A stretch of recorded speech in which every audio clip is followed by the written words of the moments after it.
जय हिंद दोस्तों, स्वागत है आप सबका आपके अपने क्लास AK एकेडमी में। फ्रेंड्स, अन्य दिन की तरह आज भी हम GK GS के अति महत्वपूर्ण प्रश्न को देखेंगे जो कि आपके इंडियन आर्मी की किसी भी पोस्ट की परीक्षा में पूछे जाने की पूरी संभावना है। तो फ्रेंड्स, इस क्लास में इस AK एकेडमी क्लास में लगातार बने रहिए। अगर आप इंडियन आर्मी की तैयारी करते हैं या फिर अगर क्लास 9th 10th या 12th का आपको एग्ज़ाम देना है, क्योंकि आपके ऑब्जेक्टिव जो पूछे जाएंगे 9th 10th या 12th में, उससे आप इस क्लास में ज्वाइन रहकर इस क्लास में लगातार रह करके अपने उस ऑब्जेक्टिव क्वेश्चन सारे क्वेश्चन को बना के, सारे नहीं तो लगभग क्वेश्चन को आप बना के आ सकते हैं अगर आप इस क्लास में रेगुलर रहते हैं। तो चलिए फ्रेंड्स, क्लास को स्टार्ट करते हैं। और फ्रेंड्स, वीडियो को स्टार्ट करने से पहले मैं कहना चाहूँगा कि इस वीडियो के लास्ट में आपसे 2 क्वेश्चन पूछा जाएगा।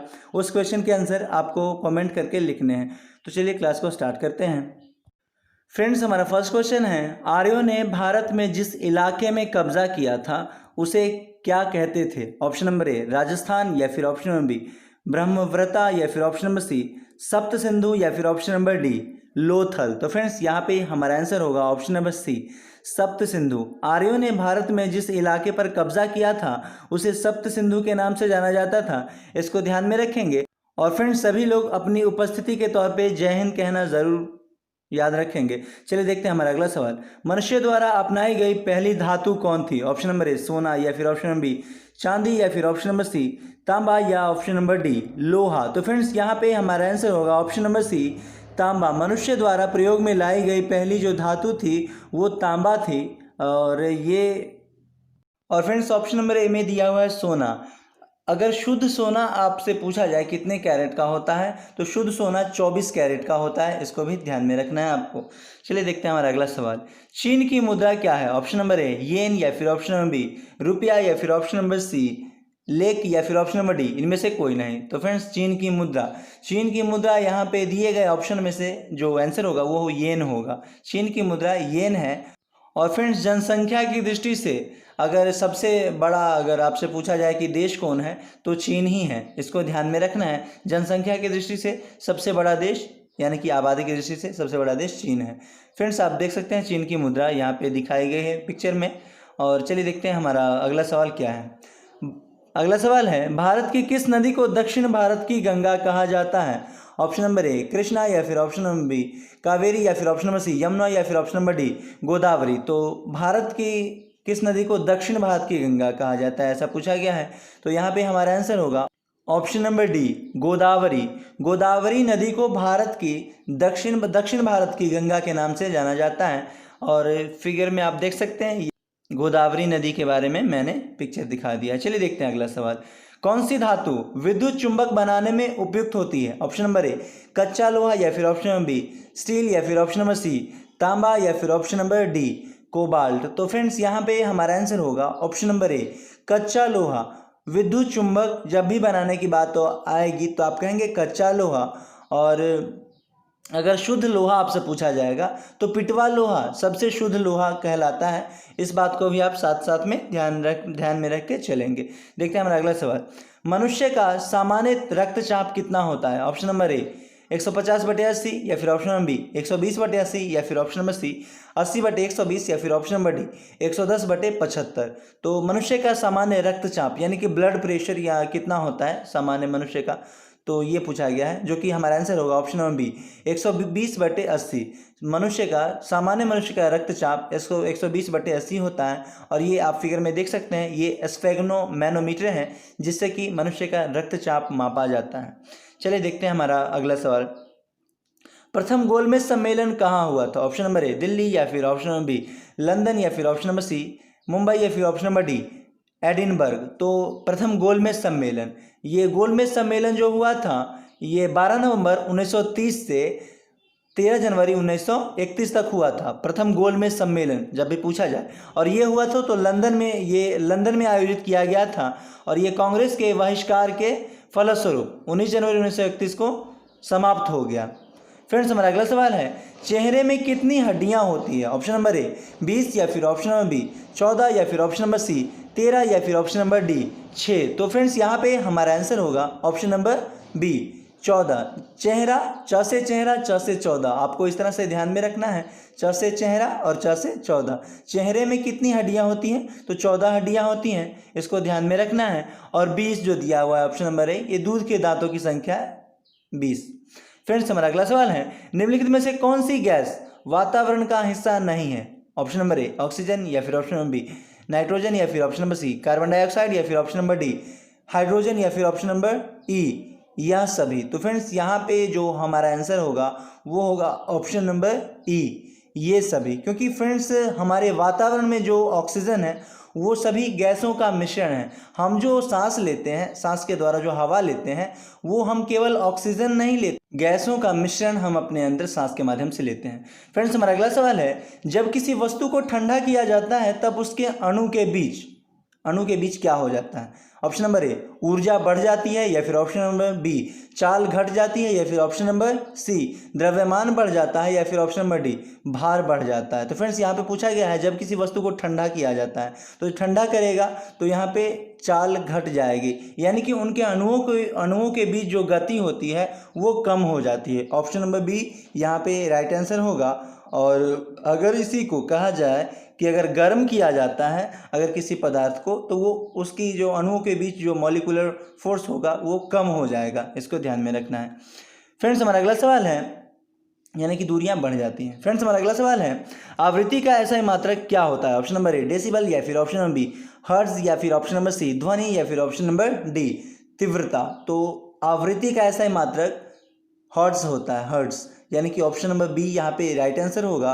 और ऑप्शन नंबर ए जो डेसिबल दिया हुआ है ये ध्वनि का ऐसा ही मात्रक है, डेसिबल। ध्वनि को किस में मापते हैं? तो डेसिबल में मापते हैं। और जो मनुष्य, देखते हैं अगला सवाल, मनुष्य के कान पर ध्वनि का प्रभाव कितने समय तक रहता है? 1/20 सेकेंड, 2/10 सेकेंड, या फिर ऑप्शन नंबर सी 1/10 सेकेंड, या फिर ऑप्शन नंबर डी 1/45 सेकेंड। तो फ्रेंड्स यहाँ पे हमारा आंसर होगा ऑप्शन नंबर सी 1/10 सेकेंड तक मनुष्य के कान पे ध्वनि का प्रभाव रहता है। यानी कि अगर कोई बात कुछ बोलता है तो 1/10 सेकेंड तक हमारे कान पे उस ध्वनि का प्रभाव रहता है। चलिए देखते हैं हमारा अगला सवाल, सिंधु घाटी सभ्यता किस लिए जानी जाती है? ऑप्शन नंबर ए अपने कृषि संबंधी कार्यों के लिए, या फिर ऑप्शन नंबर बी मोहनजोदड़ो एवं हड़प्पा के लिए, या फिर ऑप्शन नंबर सी अपने उद्योग के लिए, या फिर ऑप्शन नंबर डी अपने नगर नियोजन के लिए। तो फ्रेंड्स यहाँ पे जो राइट आंसर होगा वो होगा ऑप्शन नंबर डी अपने नगर नियोजन के लिए। सिंधु सभ्यता एक नगरीय सभ्यता के नाम से भी जानी जाती है, इसको ध्यान में रखना है। साथ साथ में को नगरीय सभ्यता के नाम से भी जाना जाता है। चलिए फ्रेंड्स देखते हैं हमारा अगला सवाल, न्यूटन मीटर किसका मात्रक है? ऑप्शन नंबर ए त्वरण का, या फिर ऑप्शन नंबर बी बल का, या फिर ऑप्शन नंबर सी ऊर्जा का, या फिर ऑप्शन नंबर डी शक्ति का। तो फ्रेंड्स न्यूटन मीटर ऊर्जा का मात्रक होता है। ऑप्शन नंबर सी यहाँ पे राइट आंसर होगा। और इसका इस न्यूटन मीटर ये जो न्यूटन मीटर है ये कहीं ना कहीं न्यूटन से जुड़ा है, जो कि एक वैज्ञानिक थे, इसको भी ध्यान में रखना है। चलिए देखते हैं हमारा अगला सवाल, रसायन की भाषा में भारी जल को, यहाँ पे में छूट गया है, सॉरी माफ़ी चाहूँगा। देखते हैं अगला, इसको पूरा देखते हैं क्या है। रसायन की भाषा में भारी जल को क्या कहते हैं? Option number A hydrogen oxide, या फिर option number B hydrogen water, या फिर option number C hydrogen mixture, या फिर option number D none of the above, यानी कि दिए गए में से कोई नहीं। तो फ्रेंड्स यहाँ पे हमारा आंसर होगा option number A hydrogen oxide. रसायन की भाषा में भारी जल को, यानी कि D2O को, भारी जल का सूत्र होता है D2O, और इसका अणुभार अगर पूछे तो 20 कहेंगे। भारी जल का अणुभार 20 होता है। फ्रेंड्स हमारा अगला सवाल है, न्यूटन की गति का तीसरा नियम किससे संबंधित है? ऑप्शन नंबर ए तीरंदाजी से, या फिर ऑप्शन नंबर बी अंतरिक्ष यान से, या फिर ऑप्शन नंबर सी ए और बी दोनों, या फिर ऑप्शन नंबर डी पतंगबाजी से। तो फ्रेंड्स यहाँ पे हमारा आंसर होगा ऑप्शन नंबर सी, यानी कि ए और बी दोनों तीरंदाजी और अंतरिक्ष यान से संबंधित हैं। और फ्रेंड्स न्यूटन वैज्ञानिक ने कुछ नियम दिए थे, जिसमें से प्रमुख नियम जो पहला नियम है, जिसे कि गति का पहला नियम, जिसे कि जड़त्व का नियम भी कहते हैं, और इसे गैलीलियो का नियम भी कहते हैं। क्योंकि ये जो गैलीलियो हम कह रहे हैं, कहीं कहीं गैलीलियो भी रहता है, कहीं कहीं न्यूटन भी रहता है। तो जो प्रथम नियम है वो है सीधे सीधे आप याद रख सकते हैं कि जो गति में बदलाव का विरोध करता है यही न्यूटन का प्रथम नियम है। ये शॉर्ट में आपको याद रखना है।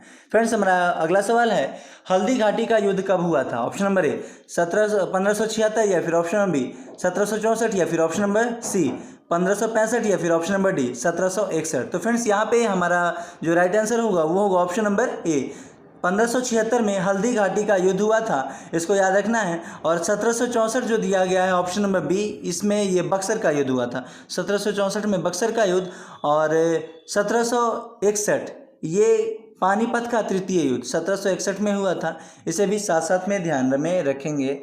और फ्रेंड्स, अगर आपको वीडियो पसंद आ रहा हो तो लाइक, सब्सक्राइब, शेयर ज़रूर करें। चलिए देखते हैं हमारा अगला सवाल, असहयोग आंदोलन तथा खिलाफत आंदोलन कब घटित हुआ था? ऑप्शन नंबर ए 1920 या फिर ऑप्शन नंबर बी 1915 या फिर ऑप्शन नंबर सी 1919 या फिर ऑप्शन नंबर डी 1917। तो फ्रेंड्स, यहाँ पे हमारा आंसर होगा ऑप्शन नंबर ए 1920 में। असहयोग आंदोलन तथा खिलाफत आंदोलन ये दोनों आंदोलन महात्मा गांधी के नेतृत्व में हुआ था और ये 1920 में हुआ था। इसको ध्यान में रखना है। ऑप्शन नंबर ए यहाँ पे राइट आंसर होगा।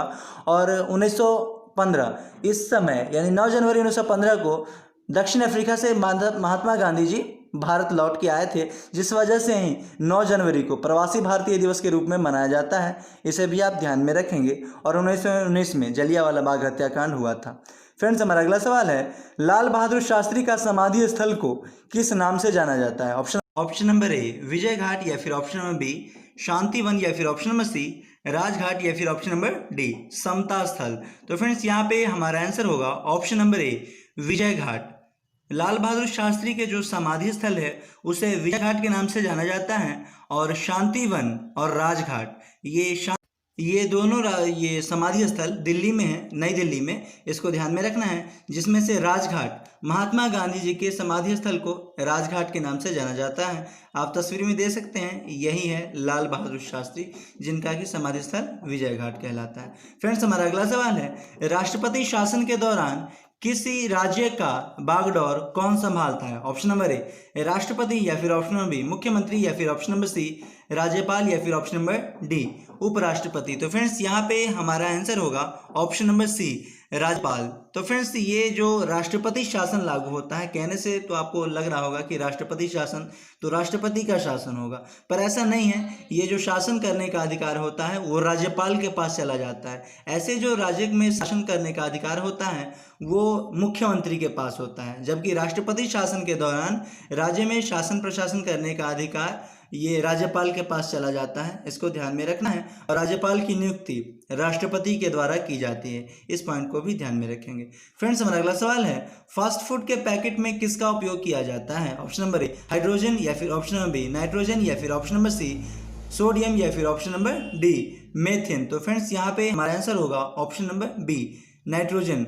फास्ट फूड के पैकेट जैसे कि कुरकुरे हो गया, लेज हो गया और बहुत सारे जो पैकेट होते हैं जिनमें कि एयर भरा होता है, जैसे नमकीन का पैकेट, तो उसमें भी जो एयर भरा होता है उसमें नाइट्रोजन गैस भरी जाती है ताकि वो फूड खराब ना हो, हवा के संपर्क में आने से बचाने के लिए। फ्रेंड्स, हमारा अगला सवाल है, अलमाटी बांध किस नदी पर स्थित है? ऑप्शन नंबर ए गंगा या फिर ऑप्शन नंबर बी यमुना या फिर ऑप्शन नंबर सी कृष्णा या फिर ऑप्शन नंबर डी कोसी।